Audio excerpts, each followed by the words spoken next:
Olá, querido aluno. Estamos aqui para mais uma aula de biologia. O tema da nossa aula é sobre o reino animal, reino Animalia. O nosso conteúdo é o filo Annelida, que são chamados anelídeos. O objetivo dessa aula é identificar as características deste grupo dos anelídeos e a diversidade, quem são os representantes desse grupo. Também revelar a importância dos anelídeos desse grupo para ecologia, economia e outras afinidades. Então vamos lá. Para a gente identificar os principais representantes dos anelídeos, nós temos aqui minhocas, são bem conhecidas, temos as sanguessugas e temos o outro representante aqui que nós vamos ver mais à frente. Vamos às características gerais dos anelídeos. Os anelídeos são animais invertebrados de corpo mole, alongado, cilíndrico, dividido em anéis, que apresenta uma nítida segmentação. A minhoca, por exemplo, tem todas essas características: corpo mole, alongado, cilíndrico e com as segmentações que são os anéis.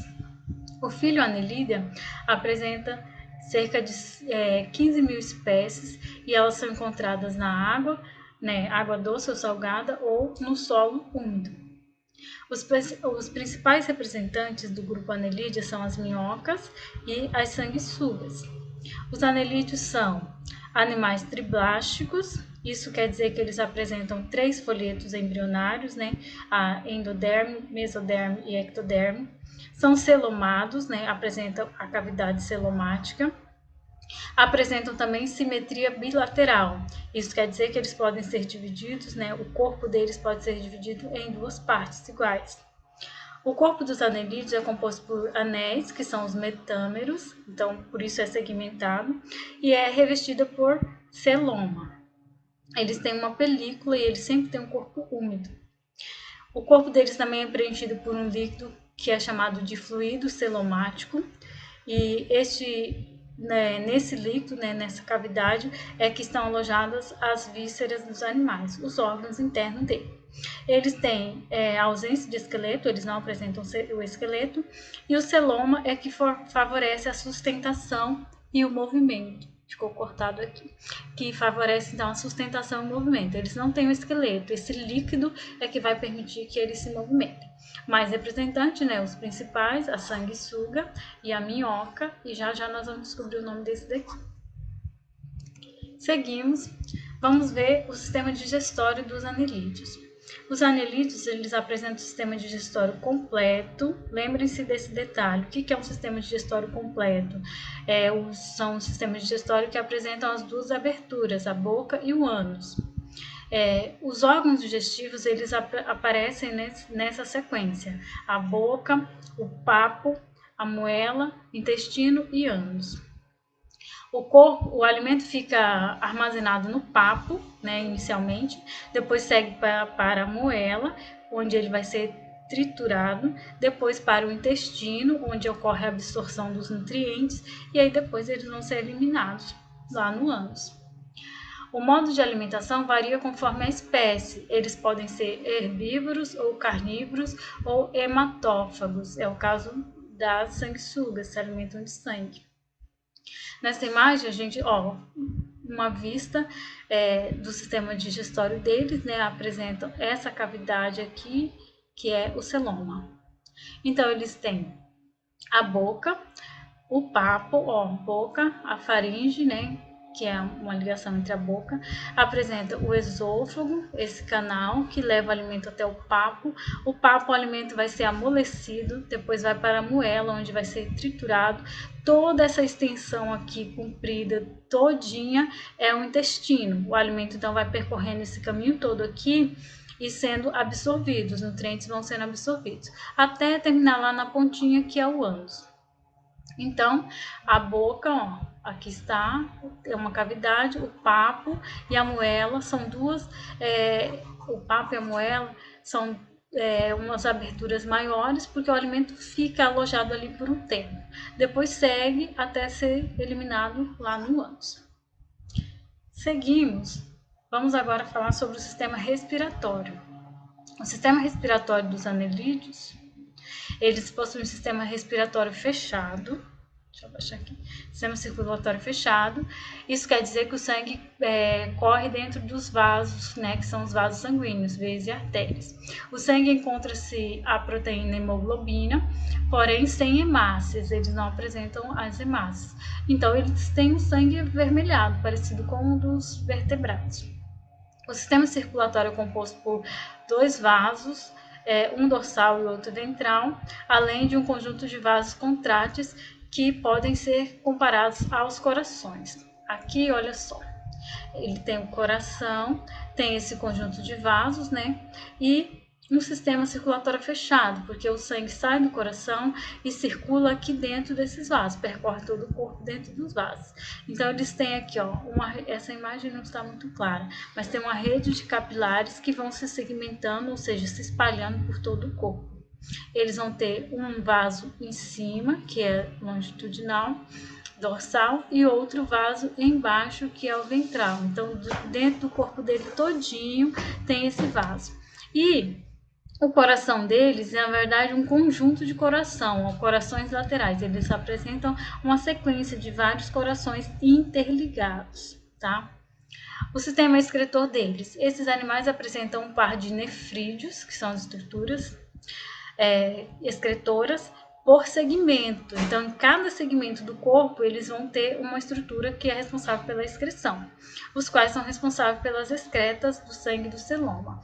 Olha só, aqui estão os nefrídeos, ó, um segmento, e aí tem um nefrídeo aqui dentro, um par, né?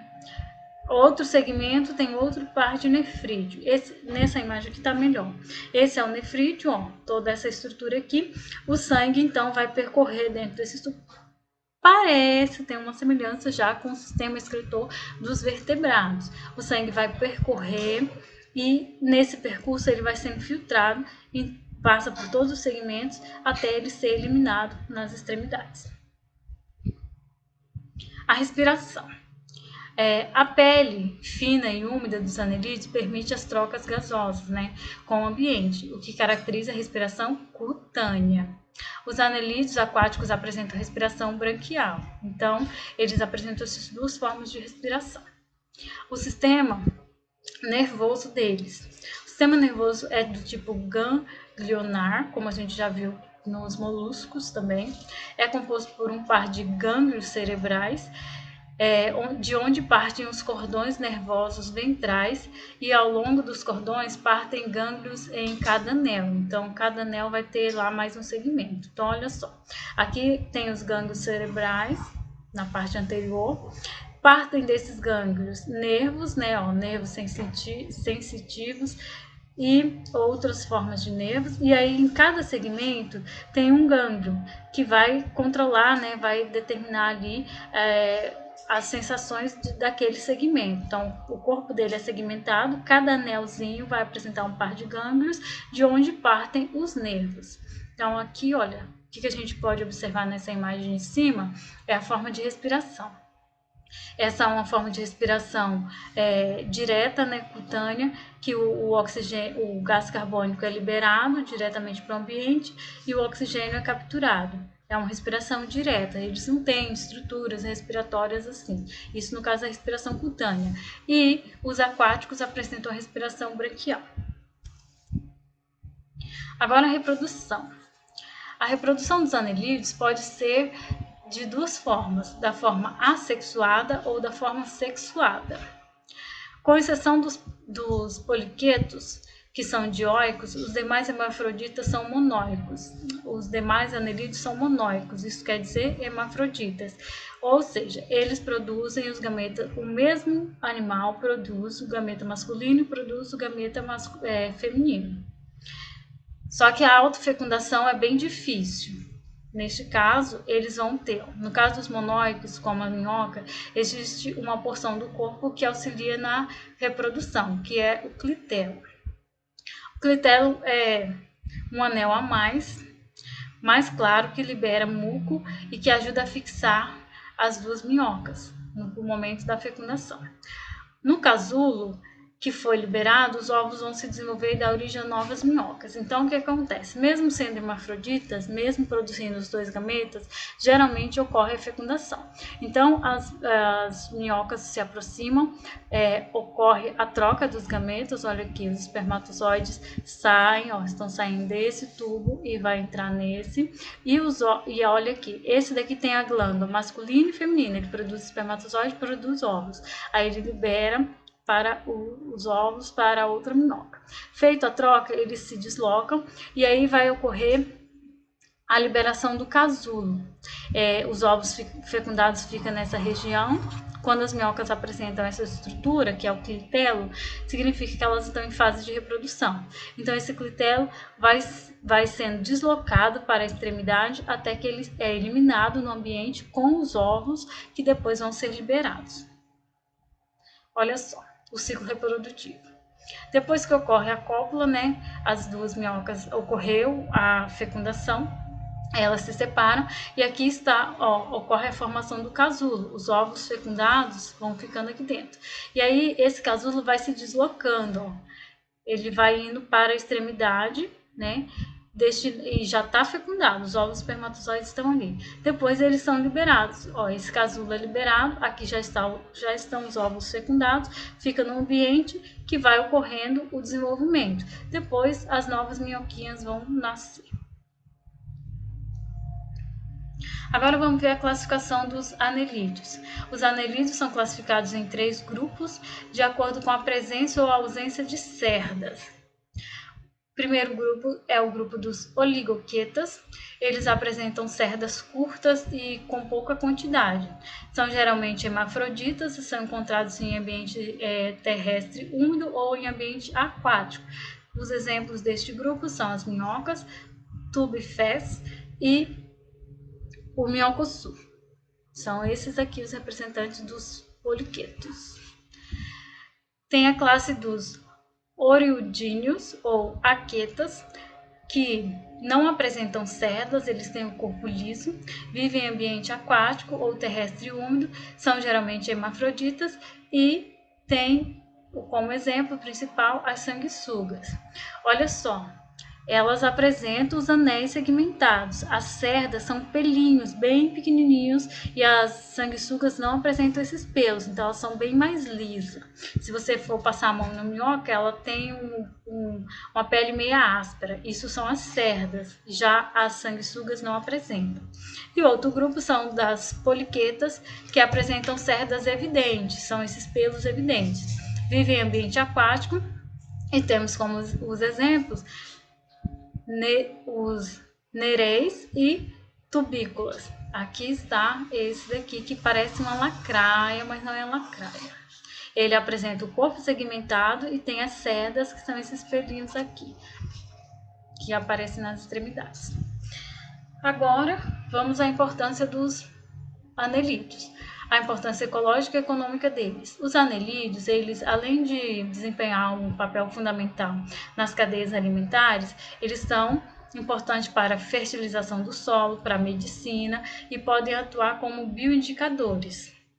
Olha só, na agricultura, por exemplo, ao se alimentar, as minhocas engolem partículas do solo onde vive, aproveitando a matéria orgânica, os restos de alimentos que tem ali, e liberam os restos na forma de pequenas bolas, que são as bolotas fecais. Assim, as fezes da minhoca constituem um adubo orgânico para o solo. É uma importante forma de adubação.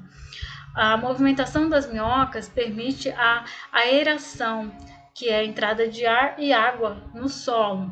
Isso facilita o cultivo de algumas plantas.